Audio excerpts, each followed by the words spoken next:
On this episode of Delivering Marketing Joy, we talk with Joe Durham about being in sales and having a great routine in the morning. What's up?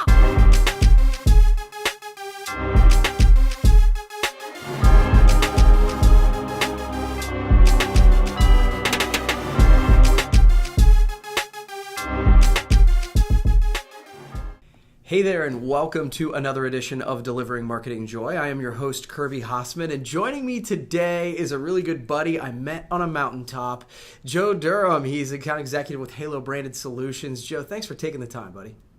Absolutely, man. It's my pleasure. Cool. So those who know me, and I know you know me a little bit, know that I love positivity. And so I see you, I follow you on social. I think you're doing a great job.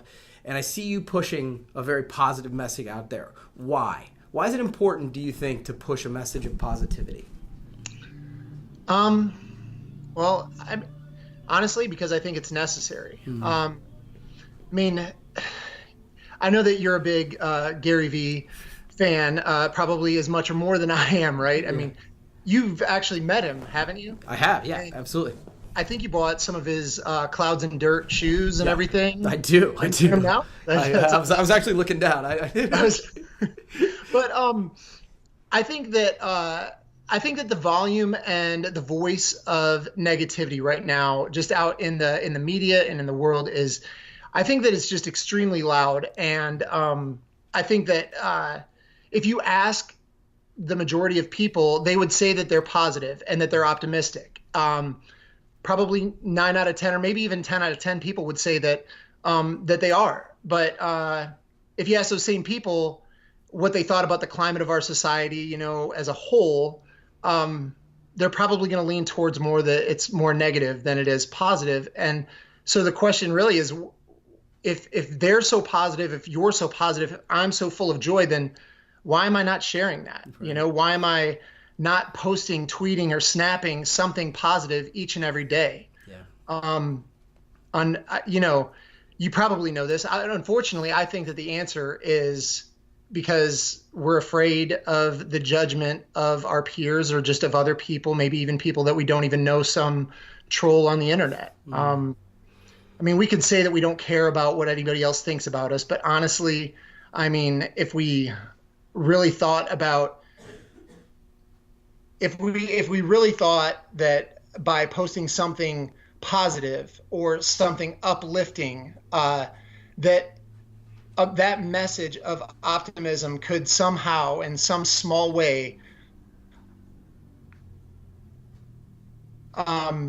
make the world a better place, then I think everybody would.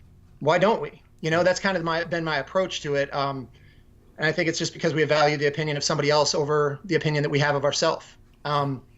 And don't get me wrong. Listen, I've been chastised for things that I've posted. You're too optimistic. You put something out every day. You can't be real. It's not this, that, or whatever. It's been a deal, and it's something that I've gone through, and it hurts at first. I think that one of the things that people think about, people like myself that put out a message of positivity, is that, like you are fake, or that you're oblivious to it, that, you ignore the hurt or the negativity or whatever. You just ignore it. You just don't even look at it. And I don't necessarily think that that's true. I think that, we experience it just like anybody else does, but, I don't know. I think that it's necessary. I think that it's something that we have to do. I think that if we don't, then, we're doing ourselves and everybody else a disservice, and it can make the world a better place. And if it doesn't make everybody better, and it just makes one person better, then I think that it's worth it. I was going to tell a whole story about, I'm sorry, I don't know if you'll edit this, but I was going to tell just the whole story about the first time that somebody, they actually, told me, they said, oh, you're this, and they called me a name. And, I was like, what? I know I've heard that word before, but I'm not sure exactly what it means. So maybe you're complimenting me. So let me go look this up. And sure enough, it was, and they weren't complimenting me. But I literally, this is early on, like maybe one of the first probably within the first 2 or 3 months of posting, and I was trying to post every day something positive, something uplifting that would, hopefully help somebody. It was encouraging myself, but I was hoping that, maybe it would help someone else as well. But primarily it was for me. Yeah. But I almost stopped. I almost stopped doing it. Yeah. And, because of something that someone else said. But the point is that, I didn't stop. And it's mainly because of, at the time, at least, it was because of people like Gary Vee that when I would watch their videos or I would hear what they had to say, they were speaking so much truth. And, I heard it and I'm like, man, that's true. That is the right thing. Why am I listening to, the opinions of somebody else? Why am I focusing only on my shortcomings? Everybody else is already doing that for me. That's one of the things that he says all the time. Right. So, I just kept going. And one of the best stories about all of it is that, the person that said something initially that almost got me to stop, now, I'll see that pretty frequently they like what I'm putting out, and they've even told me like, man, you're really inspirational. I get a lot of inspiration from you and blah, blah, blah. And I'm like, I just say thank you. They don't know that they were the one, but, but it was really cool. It was just kind of cool to see how it comes full circle. Dude, that's a great story. I love that. It's interesting. There's a ton of good reasons to put out good. And so I love that you're sort of sharing just a few of them. So there's nothing to add. Good stuff. So question 2 for me is, I know, you're a sales guy. I'm a sales guy. I think we're all in sales. So with that in mind, we all need help, right? So what are some secrets to success that you have for people in sales today? Secrets? I don't know. I don't think that there's any secrets anymore. I don't think that anybody has any secrets. I think that there's just a lot of tried and true things that work. But I do think that there are some things that that separate the highest achievers from everyone else. But I also think that it's super important. At least, let me say this. It's important to clarify what success is to each person, to each individual. If you're there was a point where I when I got started in the industry, I had zero in sales. I had zero contacts. I had zero clients. I had nobody. I had nothing. So my definition of what a success would be in that first year looked a lot different than it does now. Sure. So defining success and understanding what success is. But I think that, one of the things that gets talked about a lot, and I think that I talked about it at PPAI, but I think that it's a huge thing. It's a hot topic issue right now, is self-awareness. Just in the business community, and understanding yourself and knowing, who you are and what makes you tick and what makes you go and what drives you and everything like that. So understanding yourself and knowing what it is, knowing what your definition of success is, I think that's really important. But if I had to point to one main thing that I think has had a profound impact on my success, I would say it's my habits and the habits that I've worked to develop. Because habits, they're this, they're things that we do almost subconsciously without even thinking about it, just to make our day a little bit easier.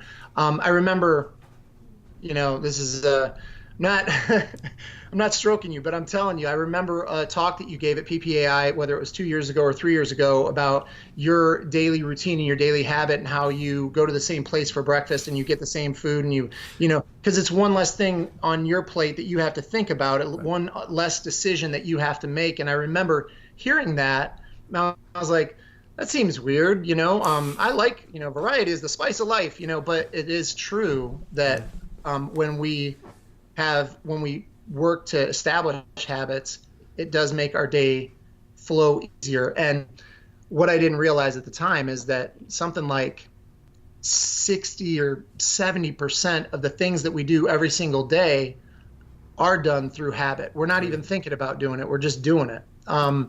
I didn't realize that at the time. But yeah, I think that our daily habits and our daily routines, it's the way that we run our life. So, I love it.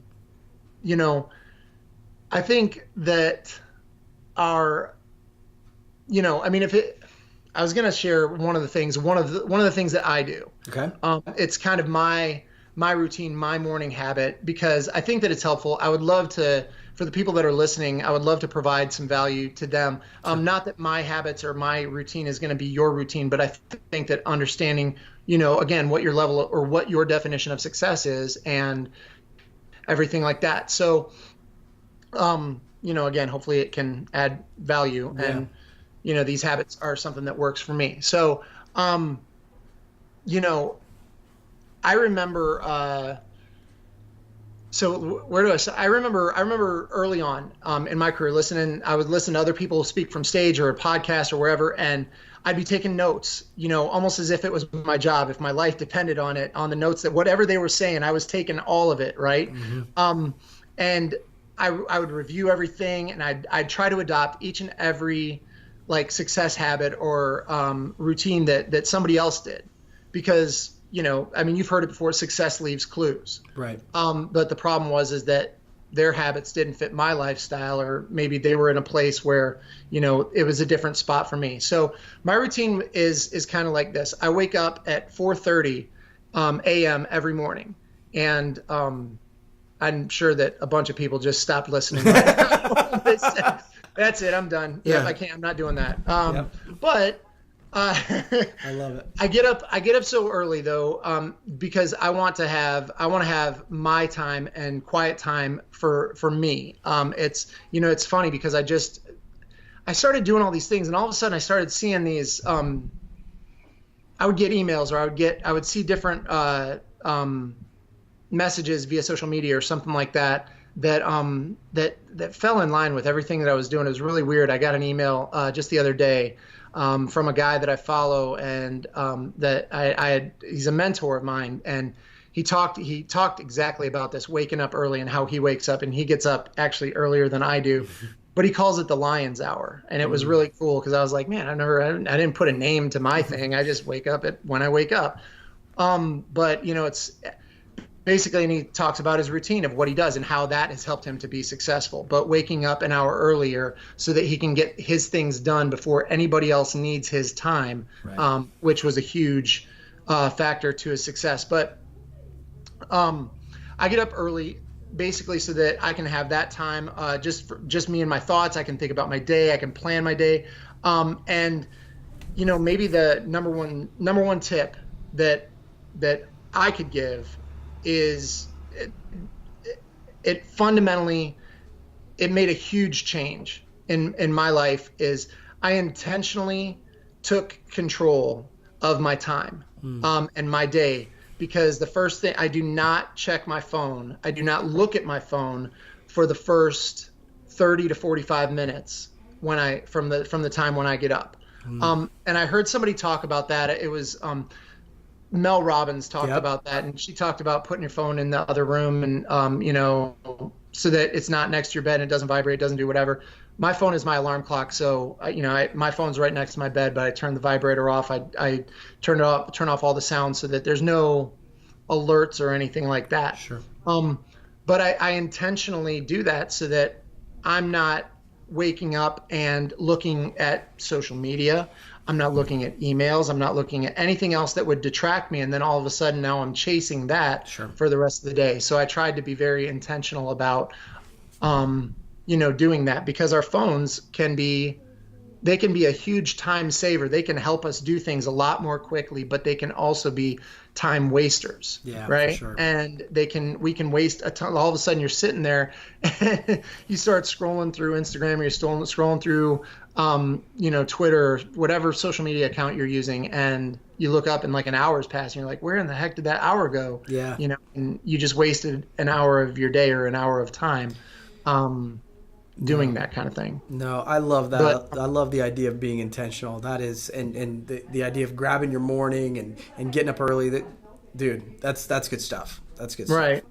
So, Yeah, I mean, so I just was intentional about my time and just making sure that I did that, and that time that I set aside. I mean, it's really funny because I'm vigilant about it. I'm like, it's almost to a fault, like I mean, because I've got kids, and I get up early enough so that they're not up right away. But if they come down, and like, I mean, your kids, they may come down at a certain time, and if they interrupt my me time, I'm like, oh, what are you doing? And I gotta like work. I gotta really work to get back on track. But no. So there's different things. I heard someone say like one of the things that I wanted to do and that I tried to focus on was hydrating myself, being more hydrated. Like, it's just a health thing.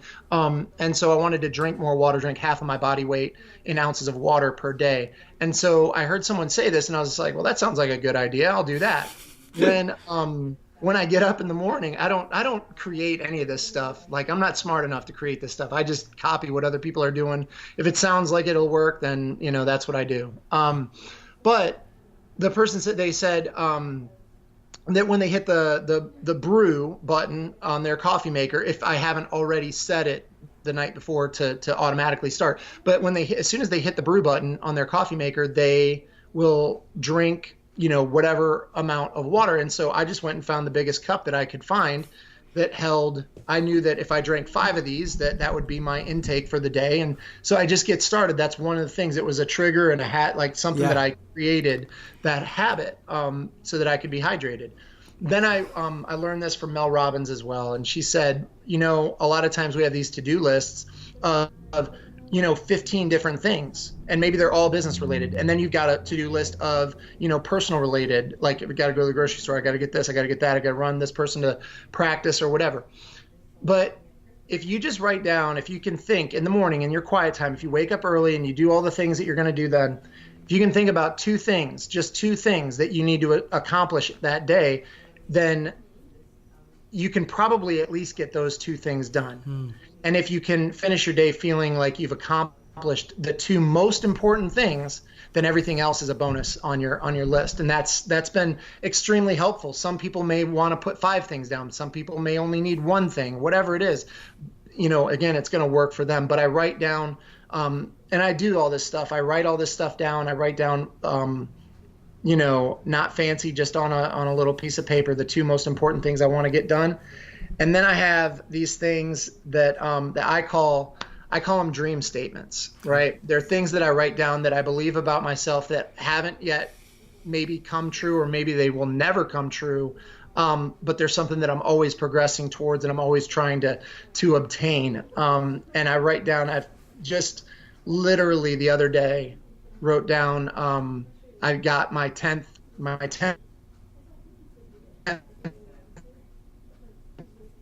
one. I was writing down that they've already happened. I am X amount of dollar producer, so and so, whatever the thing is. They're relational, they're business focused, all of those things. And then one of the other things, and I won't belabor this too long, but it's a gratitude. I practice gratitude. For the longest time, and I actually just had a conversation with a colleague of mine the other day about this. For the longest time, I thought that I was super grateful. I thought that I was like, man, I'm grateful. I'm so grateful for my kids, and, for my family, and, for my house and my cars and things like that. I'm grateful, but I didn't realize until I started writing those things down that, even though I may have felt it inside, I wasn't practicing it. It wasn't like an actual practice of something that I was doing. And I talked about this at length in Vegas as well, but I just wasn't practicing it. It wasn't something that I was doing actively. And so, that's it. And once I do those things, I've done the hydration. I write down the 2 main objectives. I write down my dream statements of as if they've already come true. I practice gratitude, and then I start to write out my to-do list of things that I want to get accomplished that day outside of the 2 most important things. And it's been extremely helpful. So I hope that, however that fits into, whoever's listening, however that fits into their day, I hope that it helps. Yeah, that's awesome, buddy. That's awesome. Well, final question for you. Great stuff. Okay. Yeah. Despite both of our positive nature, we all have down days, right? We have those days that we struggle. Sure. So what are some sources of inspiration when you're not feeling it? What do you turn to? Oh man. I think, wow. I think that, I think maybe one of the biggest misunderstandings or confusion that people, I talked about this a second ago, that people have about positive people and just being optimistic is that they think you don't get down. Right. Think you're always positive and you're always happy, and or like they just think you're fake, right? Nothing ever bad happens to those people, or they just ignore the negativity, they bury their head in the sand. We said this, that we do struggle and we experience negativity, and but I just think that people that are positive, people that are optimistic, we've just trained our brains. I've trained my brain, it's taken time, but I've trained my brain to, number one, keep things in the proper perspective, and to focus on the right things, the things that matter and the things that we can control. And we just keep going and we keep moving forward. But I was listening to a podcast the other day, and another mentor of mine. By the way, all these people, they don't know they're mentors of mine. They are. I've accepted them. They are my mentor. They don't know it yet, but someday they will. I hope to hopefully meet him one day. But this guy, he was talking about how he's a coach, and he's a business coach and a success coach, but he coached Carl Edwards, who's a NASCAR driver. I don't know if you know who that is or not, but he drives NASCAR. And he was asking him what the most difficult thing about being a NASCAR driver was, with the physical rigors of, driving at 200 miles an hour, the mental aspect of it. And what he said was that he said, imagine you're driving a car at 200 miles an hour, and up ahead of you there's a wreck, and all you can see is this cloud of smoke, right? The natural tendency for most people would be to veer down into the infield or up by the wall to avoid it. Well, what they do, and he said the hardest thing is that they train you and they teach you to drive straight into the cloud of smoke. And you don't know if there's going to be a car on the other side that you're gonna hit or whatever, but they train you to drive straight into the cloud of smoke and to keep your focus looking directly forward on what you're going to do. So I don't know if there's anything that I think that helps me to stay positive, and upbeat. It's maintaining my focus, and also, like I said before, having the proper perspective on what it is that I'm trying to accomplish. Right. The other thing that, I don't want to diminish this because it's huge, is the gratitude, right? Yep. I'm thankful. I'm thankful to be here. Gary Vee again says he talks about the whole 400 trillion to 1, and the whole 400 trillion to 1 is the odds of becoming a human being, just actually being a human being on Earth right now, where you are, and being born when you were. And the odds are 400 trillion to 1, and that you're more likely to win the lottery like 9 times or whatever. It's some astronomical number that we can't even, I can't even fathom. Yeah.